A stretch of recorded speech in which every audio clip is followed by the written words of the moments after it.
And prayer we must, this very evening and always going forward.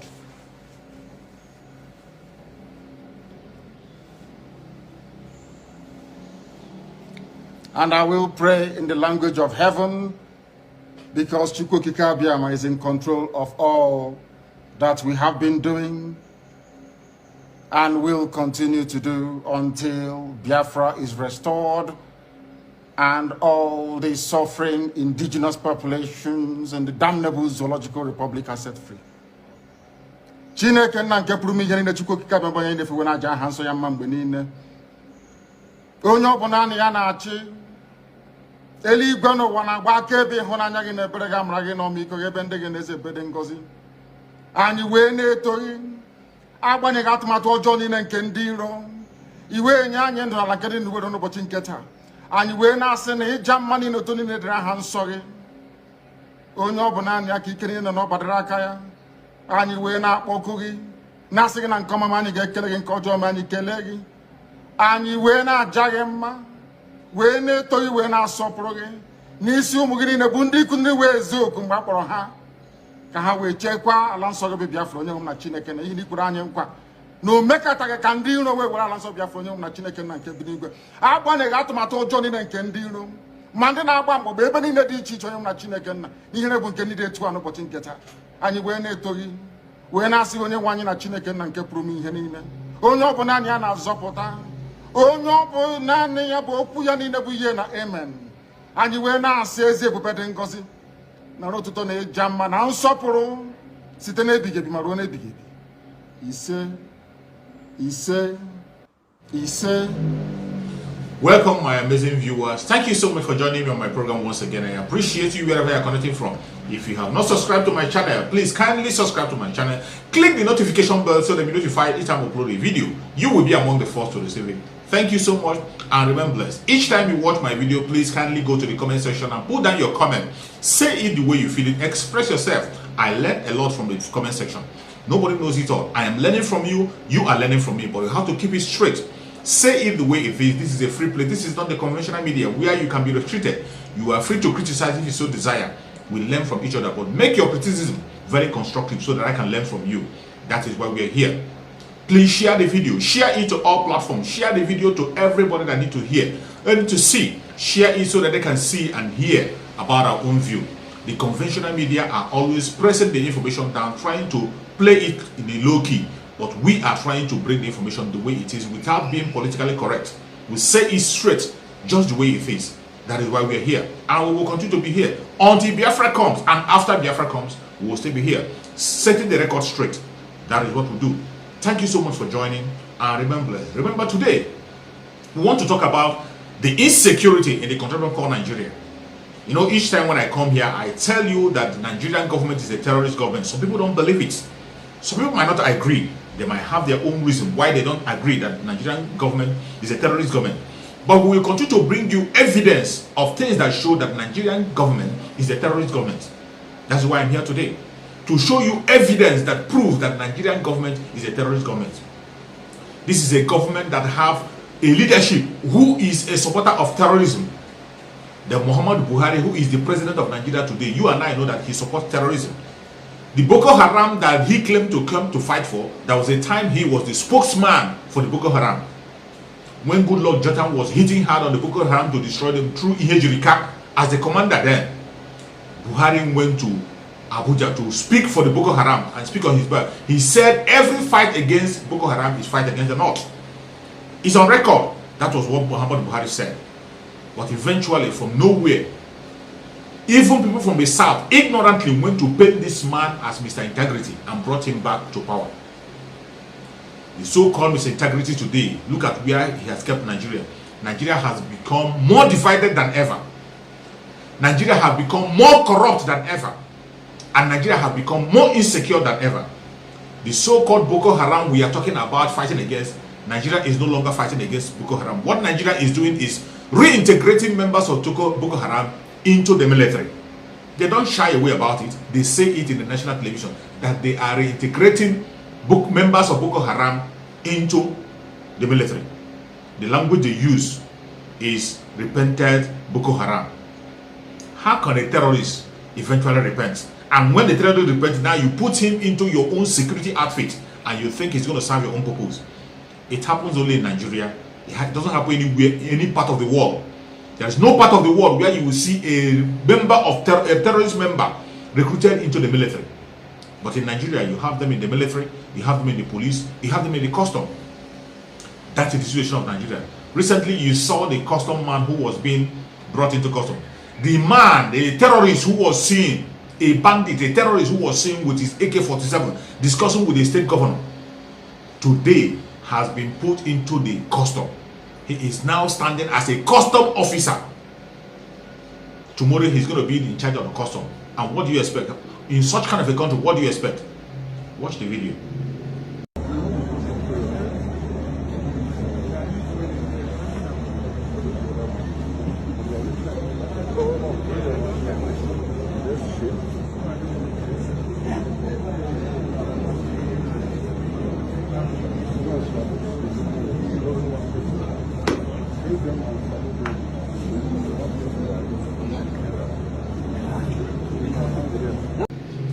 This is a man who was proven and picture was shown that this man is a terrorist. But as usual, they will come to deny it. Custom came and said that he's not the same person. But something we can see with our own eyes. You saw the two pictures. It is the same person. There is no doubt that it is the same person. But they come and deny it, as they have always done. And you think that that country is not a terrorist. It is a terrorist country. This same country we see, this same government we see, gave Mieti Allah that you know that are the people who are the fourth most deadliest terrorist group in the world, the Fulani herdsmen. They are the people you are seeing as Mieti Allah. There is no difference between Mieti Allah and the Fulani herdsmen, killer herdsmen, because they have been the people who have been claiming all the killing and atrocities that these herdsmen have been committing in Benue State. This very Mieti Allah came out on national television to claim responsibility. And what did the government do? The government gave to this very Mieti Allah billions of naira to support them. 100 billion that they gave to this very Mieti Allah to support them in what they are doing. And you will still having doubt that they are not, it's not a terrorist government. This same government have terrorists in their government. Somebody who is a special squad, somebody who is a secret service member in the government came to national television because the pressure was too much to say it to you and I. He said it before your own very eye. I saw it, you saw it. Maybe you have forgotten. I'm going to play the script again for you. It's not about sentiment. It's that there are a group of people in this country that feels that this country should be Islamized. This is a fact. I say you want me to start mentioning names of people in this government that we have interrogated.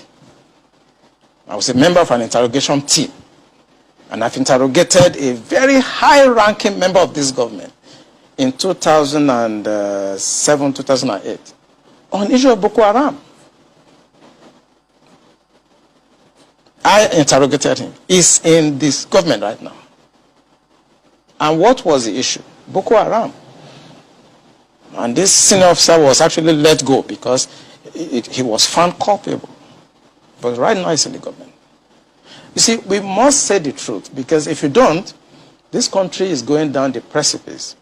We have been set back more than 60 years right now. We've gone back to the time before 1966 now. And whoever is coming back to repair this country has a lot of work to do. This country has never been polarized, so we cannot run away from it. We have never been this much polarized. I'm a federal person. My mind is federal. My brain is federal. My loyalty is federal. I do things for the federal government. So I cannot come here and try to be sentimental. No, I'm a federal person. So will your life be at risk now that they're hearing you? I don't care. I don't care. And my colleagues, they know me. Those people that listen to me, they know me. I don't care. The issue is that this country is bigger than an individual. That is the issue. This country is bigger than individuals. Buhari will come and go. eliminating me or killing me will not solve the problem and will not add value. But he will come and go, and somebody must come and repair the damage to the psyche of this society, the damage to the polarization, to the nepotism that I've never seen in my life. I work with all these presidents. This is the worst situation I've found myself. And believe me, internet does not forget. I was part of the people that helped to bring Buhari to government because I believe in him. Have you worked with the government after that? After you helped bring the government? Oh, of course, I worked with him. We brought him in 2015, and I work as the Deputy Director of Defense Administration. And we have a lot of hope in him. And we actually are ready to do anything for him. What he has turned out over the years is shocking to us. I was in Harvard in 2014, in December, when the Department of State Services and CIA and others were contemplating about Buhari and other aspirants. I know what we did to convince the American government that the only person that can come and put this country right is Buhari. That was before the Lagos, APC, before the choose within. Right. And that was how Tinubu came in. We know what we did, but what he has done in the past 6 years is shocking. It's unprecedented. And it should not be allowed to be swept under the carpet because the damage to the psyche of this country is monumental. You had him that members of Boko Haram, members of terrorist members of the terrorist group Boko Haram, the terrorists are members of this very government. They are governors. They are in Asorock. They are ministers. They are lawmakers. In this very government that we are seeing. I wasn't the one that said it. And you still think you have a government. Pantami, the person who is in charge of your communication in Nigeria, Minister for Communication in Nigeria, is a terrorist apologist. The videos are everywhere. They are not hiding. This same man supports Taliban. This same man supports Al-Qaeda. This same man supports everything that has to do with terrorists. He made cases for them. And he made a video where he was saying that he's praying for a day where Nigeria will become an Islamic nation. Where there will be nothing Naira, we have the symbol of their religion in Naira. Where you will not have anything to talk about Nigeria except Sharia. And today, that man is the Minister of Communication. Appointed by the chief terrorist himself, Mohammadu Buhari. And some people are still going about their business as if it is business as usual. More especially people from the southern part of Nigeria, other indigenous tribes are still folding their hand, thinking that it is business as usual. It is not business as usual. Everything that you see now that is happening, every insecurity that is being happening, is intentionally orchestrated by the government itself. They are the sponsors. The government are sponsoring the terrorism. Even the problem you are seeing in the southern part of Nigeria now, more especially the southeast, the terrorism you are seeing in the southeast, the killing you are seeing in the southeast, that they are blaming on election, it is being done by the government itself.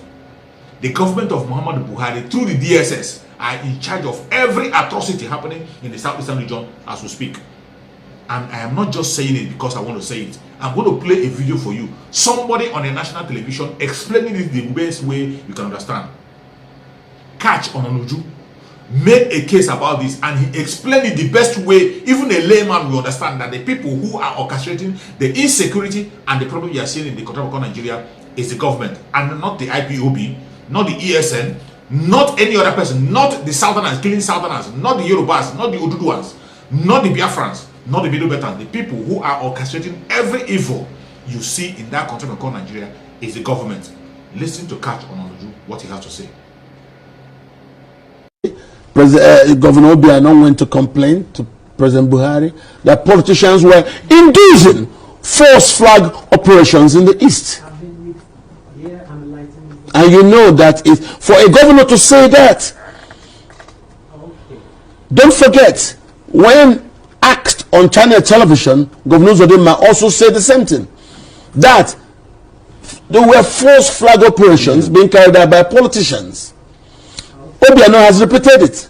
I have said that on this station twice. I've said that on channels. I've said that on the BBC. That these are false flag operations being committed by fifth columnists working for the Buhari administration.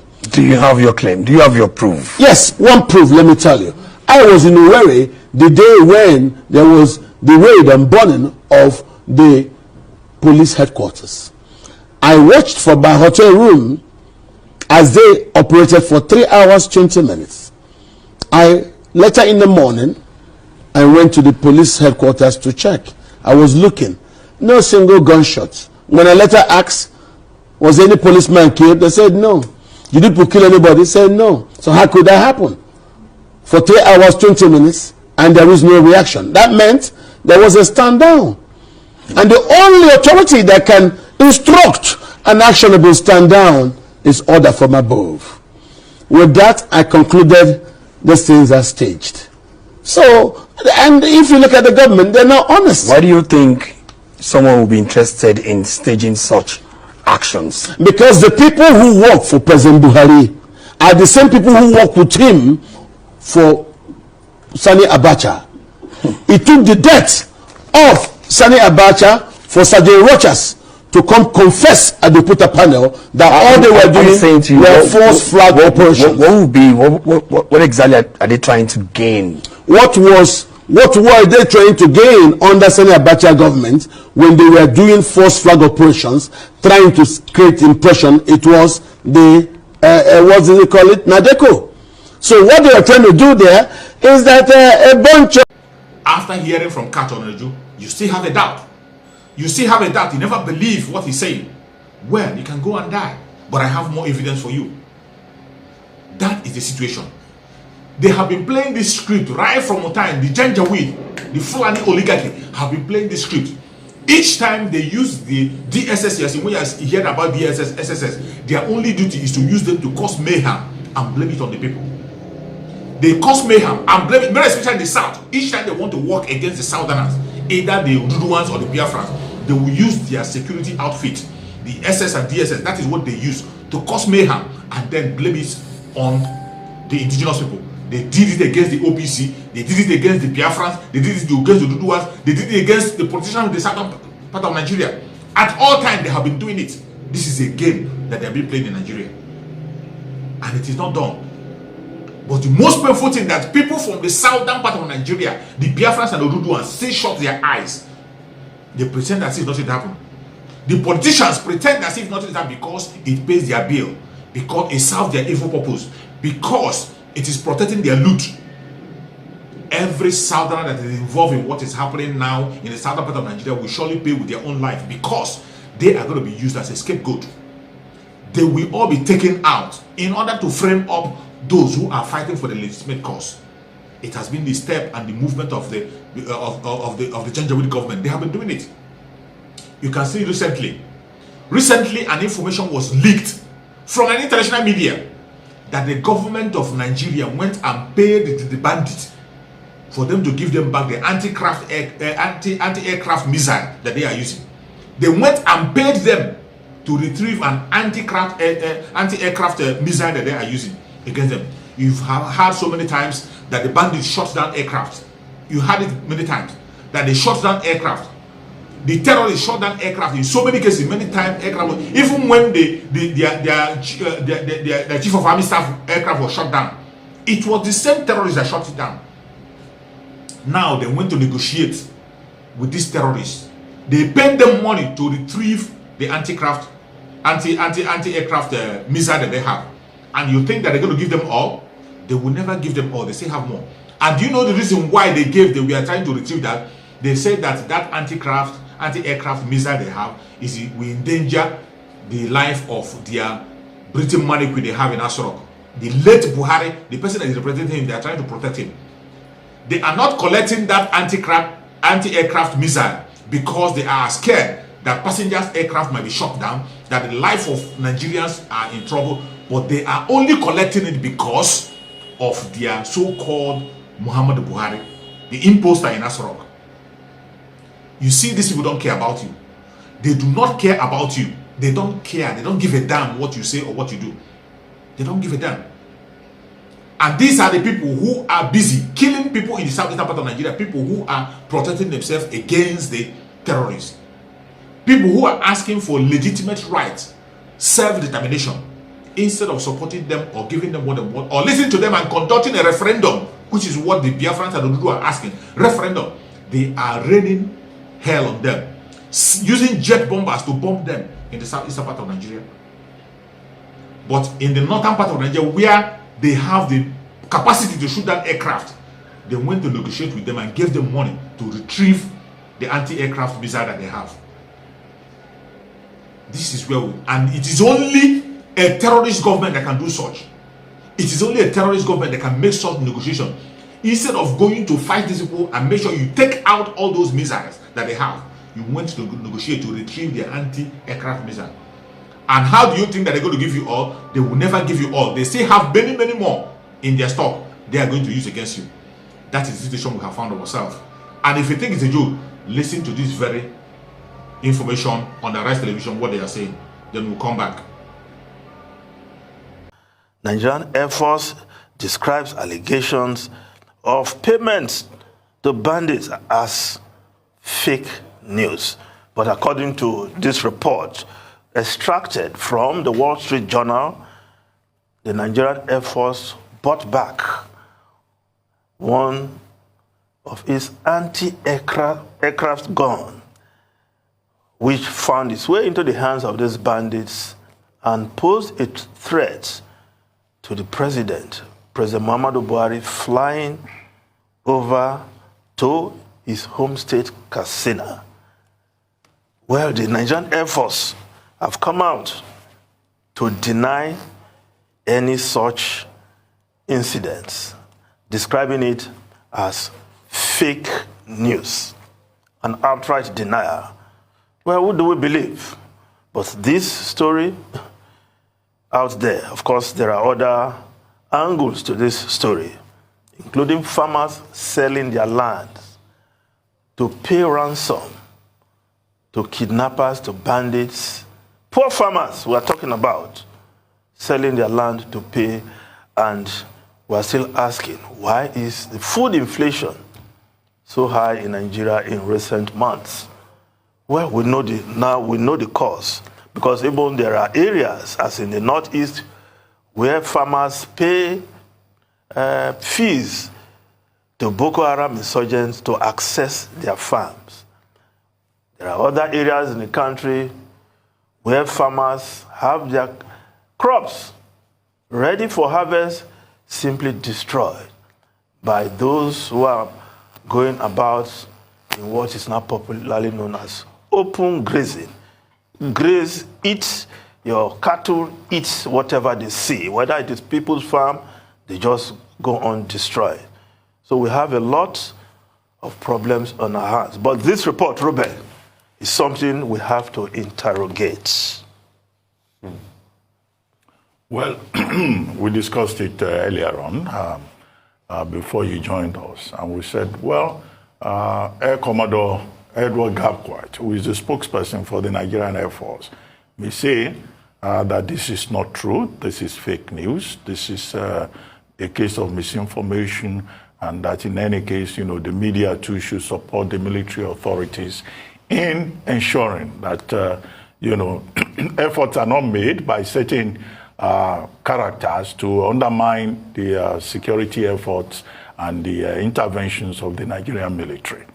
Two, he also made it clear that, in fact, it is unthinkable, it is unbelievable, given the fact that the Nigerian military, the Air Force and other security agencies have been doing a lot, in the Libya area, between the border between Nigeria and our neighbors, and that in the last few weeks, they've been able to decimate, the community of bandits and terrorists in that area. Third, he made a point in his report that they are committed to remaining professional and ensuring that the objective of making Nigeria safe for all is achieved. However, the key point we made earlier on is that, yes, the spokesperson of Nigerian Air Force may have debunked the idea that they carried, a bag of money in a sack of cash. Well, yes, crisp naira notes to the tune of about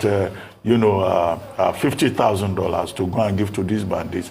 And a bandit, as reported by Wall Street Journal, who was so relaxed, so confident that he was even sipping tea, as the intelligence officers went there to deliver the money, and that the anti-aircraft gun, was dismantled and packed onto the back of Okada motorcycles, and then handed over to the negotiators from the military side. Well, the military may deny it, but there are certain other details in that report that many Nigerians would legitimately be concerned about. One, the story is about the safety of the president, that the president was planning to travel 80 miles away to his home state. Okay, the average Nigerian is likely to say, so when it comes to the safety of the president, Nigeria can go and negotiate with bandits. But of course, officially, the Nigerian government has been consistent in saying we do not negotiate with bandits. We do not pay any kind of ransom, either for human beings or for equipment. But the other details in that story should be of concern. One, the fact that thousands of students have been abducted, secondary school students, this year alone. Thousands of schools have had to be shut down. In one state, this year, over 600 schools were shut down, and its children were at home. That report also gave concrete details of kidnapping incidents in the northern part of the country. Well, those are incontrovertible facts.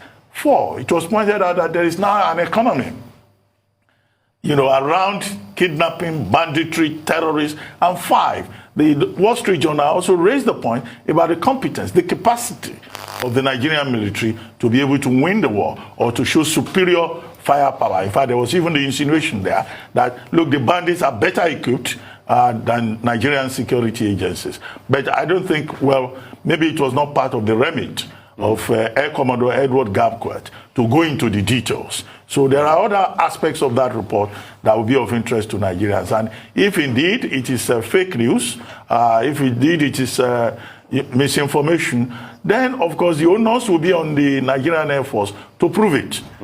Yeah, because this will fall under the purview of maybe investigative journalism. But if you say that the story was cooked, then of course you have to show the extent to which the story was cooked. But Gapquet calling on all Nigerians to help pursue the fight against terror and banditry, I think he's doing his job, and he just simply stayed professional. Well, one thing we cannot move away from is the fact that we have a lot of arms in the hands of non-state actors. That's the sad reality. You have seen the discussion by yourself. You have seen it. But as usual, they will always come to deny it. This government is known very well for denying everything that is right. Each time an information is being released against them, they will always come to deny it, even when they know the obvious truth that it is truth. It is not the first time they are denying things that have been said. Even the revelation that were made by insiders, people who have worked with the government in the past, information they have released on national television, they come out to deny it. So why is anybody going to be surprised that they are denying this one? We are not surprised, but the truth is that they went to pay bandits to retrieve the anti-aircraft missile that they have. That is how strong the terrorists in Nigeria has become. They go into negotiation with the government at any point in time, at any given time, and they can have their way at any time. What does that tell you? Nigeria is a failed state. Nigeria is a failed state. If anybody is confusing you and telling you that your politicians are in charge, your governors are in charge, they are not in charge. As I speak to you, the terrorists are in charge of the North. They are totally in charge of the North. You have to believe it. That is the situation. That is why we are calling for people to arm themselves for self-defense. Self-defense is the only thing that can save you in the control called Nigeria as we speak. Nobody can stand for you. Thank God for Nnamdi Kanu, who have been able to equip us. He wasn't only talking, he has already established a force for us, the ESN, to protect the Southeastern region. That is why you have to support the ESN with everything you have. Support the ESN. Each time you hear about fundraising for ESN, anything you have, no matter how small, no matter how big, go and make your own contribution. Everywhere you hear a news that ESN fundraising is being held, the only thing you can do is to confirm if the account they are using is the real account, the Umweri account that is being established by Nnamdi Kanu. As long as that account is the account that is being established by Nnamdi Kanu, go and support that very fundraising. It doesn't matter who is holding the fundraising. It doesn't matter whoever is holding any fundraising, so long the account in that fundraising is the account of Umweri. That account established by Nnamdi Kanu, go and support it. That is the only hope we have. They are the only hope that is going to protect you and I. They're the only people that will fight for us. It is very clear that the Fulani and Jawis are coming with full force to overtake the southern part of Nigeria, and the government is at their back. The government is doing the dirty job for them. That is why they are pushing their military down to the southern part of Nigeria. Even when the southern part of Nigeria is the most secure aspect of Nigeria, they don't care about the north anymore. You don't see them sending troops to the north. Presently, the Sokoto state governor is crying that they don't have enough troops in the north. Most of the governors in the north are crying they don't have troops protecting them in the north. But the government closed their ears to all those crying. They are focusing on the southern part of Nigeria to occupy the land, to make sure that they neutralize those who want to defend themselves and allow the Fulani Janjaweed to go in. The only agenda is to Fulanize Nigeria and Islamize Nigeria by all means possible with the kind of Islam that the Fulanis are propagating. And we say no to that. It doesn't matter what they do. It doesn't matter the strategy they use. It doesn't matter the angle they come from. We shall always win. They can never take any inch of Biafra land. Chuks have spoken about it through our Nnamdi, that they will never take any inch of Biafra land, and they will not do that. They can't succeed. It doesn't matter what they do. Chuks is fighting the battle for us, and we will have to continue to pray. Pray along with our Nnamdi, who is doing a great work for us, as he is coming to court on the 21st. As we are expecting him, let Chuks do his will and let that miracle happen. The Chuks who has given him this battle to fight, we stand for him on that court day. We are waiting. We are watching. It doesn't matter what they do. It doesn't matter what they say. Our concern is the unconditional release of Nnamdi. That is what we demand. That is what we're asking for. If they don't release him, we will continue to sit at home until he is released. We will continue to sit at home. Continue to engage ourselves in civil disobedience until he is being released. And there will be no election in Biafra land. No matter the strategy they are bringing, no matter the propaganda of visiting our Mazi that they are making, all those are dead on arrival. We don't want to listen to that. The only thing we want to see is the release of our Mazi to us. Very, very soon and immediate. And it must surely happen. It doesn't matter what they do. They have no choice. They must release him. Very soon he's going to join us. May Chuks continue to guide and protect our Nnamdi Kanu. May Chuks continue to strengthen and bless our Nnamdi Kanu. May Chuks continue to give him good health, strengthen him, and bring him back to us very soon. We are waiting to see him, and we will surely see him. Thank you so much for watching wherever you are watching from, and remember it. Bye-bye. See you again on the next video.